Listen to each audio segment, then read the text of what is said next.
ఇది చెప్పిన అరే ఇంటికి వాళ్ళ ఆగమామలా అన్ని చెప్పేసిన అనుకున్నా, కానీ ఒక వార్త మర్చిపోయినా. అదేంటో చూడరా. అబ్బా ఎంత ముత్తుగా వస్తున్నారో చూడండి. అందరి నెత్తుల మీద హెల్మెట్లే, ముంగట డీజే పాటలు పెట్టుకొని బండ్లతోని జూలూస్ తీస్తుండ్రు. అన్ని కర్ర హెల్మెట్లే. ఆడోటి ఎర్రటి కూడా ఉన్నాయి. పోలీస్ అన్నలే ఎక్కువ ఉన్నట్టున్నారు కదా. మాకేం చేతులు ఊపుతారు కానీ ముంగడికి చూసుకుంటా బండి నడుపుండ్రి. వస్తూనే ఉన్నారు. అబ్బా అందరు ఒక్కపారే బ్రిడ్జి దిగుతా అంటే ఏమన్నున్నారా? సూపర్ పో. జెండా వందనం నాడు ఢిల్లీలో జవాన్లు బండ్లు నడిపినట్టే అనిపిస్తుంది. తలకాయకు హెల్మెట్లు పెట్టుకోండ్రి, పానాలు కాపాడుకోండ్రి అని చెప్తందుకు పోలీసు వాళ్ళు గీతీర్ల ప్రచారం చేసిండ్రు. ఖమ్మం జనాలు కూడా బాగానే జమైండ్రు.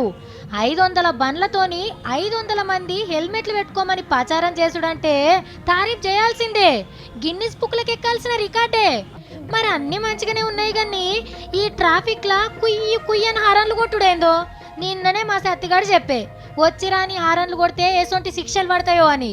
హెల్మెట్లు పెట్టుకుని నేర్చుకున్నట్టే అవసరం లేని కాడ హారన్ కొట్టకుంటుండు కూడా నేర్చుకుంటే మంచిగుంటది.